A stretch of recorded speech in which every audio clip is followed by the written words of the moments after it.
ओम शांति। 25 अप्रैल 2024 की मुरली का मंथन। बाबा कहते, मीठे बच्चे, यह पुरुषोत्तम युग ही गीता एपिसोड है। इसमें ही तुम्हें पुरुषार्थ कर उत्तम पुरुष अर्थात देवता बनना है।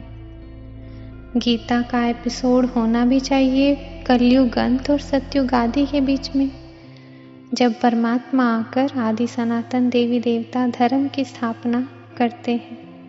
तो तुम अभी प्रैक्टिकल में ये गीता एपिसोड सुन रहे हो। सदा ध्यान रहे हमें ईश्वरीय संग में रहना है, तो भी बेड़ा पार हो जाएगा।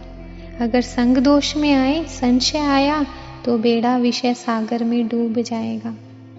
बाप जो समझाते हैं उसमें ज़रा भी बच्चों को संशय नहीं आना चाहिए।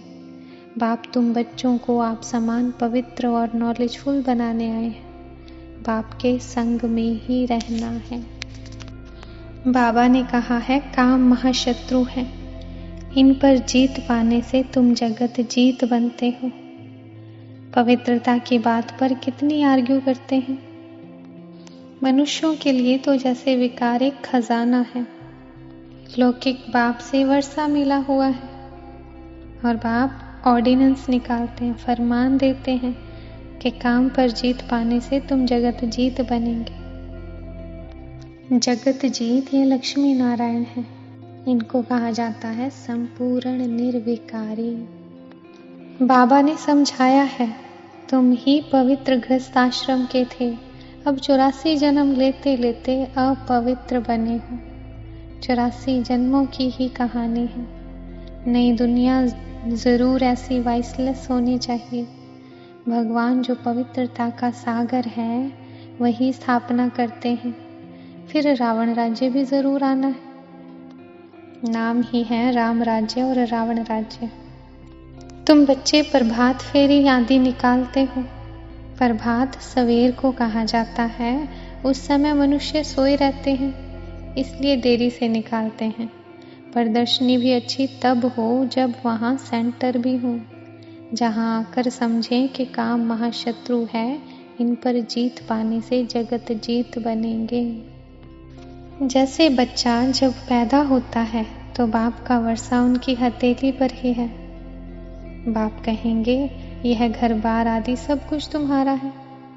तो ये बेहद का बाप भी कहते हैं, तुम जो मेरे बनते हो तो स्वर्ग की बादशाही तुम्हारे लिए है 21 पीढ़ी, क्योंकि तुम काल पर जीत पा लेते हो। इस योग अग्नि से ही हमारी आयु इतनी लंबी हो जाती है जो फिर अकाले मृत्यु आ ना सके। बाबा आकर, महाकाल आकर ये काल पर जीत पहनाते हैं, तभी बाबा को महाकाल कहते हैं। ऐसे नहीं कि यमदूत भेज कर मंगाएंगे, वो तो भक्ति मार्ग की बातें हैं। महाकाल अर्थात काल पर जीत पहनाने वाला। बाप कहते हैं, मैं तुमको राजयोग सिखलाता हूँ। पढ़ाई से ही तुमको ऊंच पद मिलता है, सो भी मैं पढ़ाता हूँ।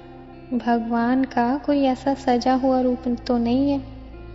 यह तो बाप इसमें आकर बैठ पढ़ाते हैं।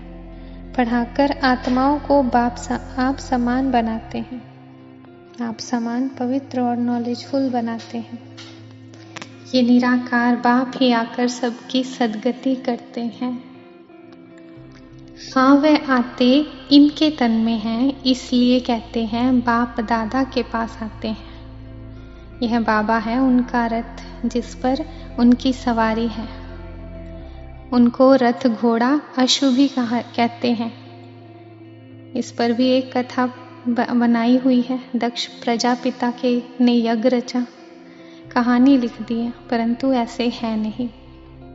वरदान, रूहानी माशूक की आकर्षण में आकर्षित हो, मेहनत से मुक्त होने वाले रूहानी आशिक भव।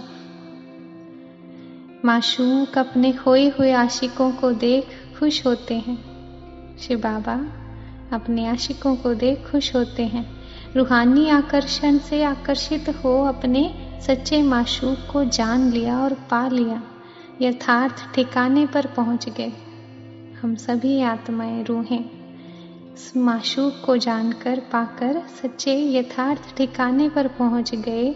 जब ऐसी आशिक आत्माएं इस मोहब्बत की लकीर के अंदर पहुंचती हैं तो अनेक प्रकार की मेहनत से छूट जाती हैं, क्योंकि यहाँ ज्ञान सागर के, स्नेह के सागर की लहरें, शक्ति की लहरें सदा के लिए रिफ्रेश कर देती हैं। यह मनोरंजन का विशेष स्थान, मिलने का स्थान आप आशिकों के लिए माशूक ने बनवाया है। कौन सा स्थान? हमारा प्यारा मधुबन घर। स्लोगन: एकांतवासी बनने के साथ साथ एक नामी और इकोनॉमी वाले बनो। ओम शांति।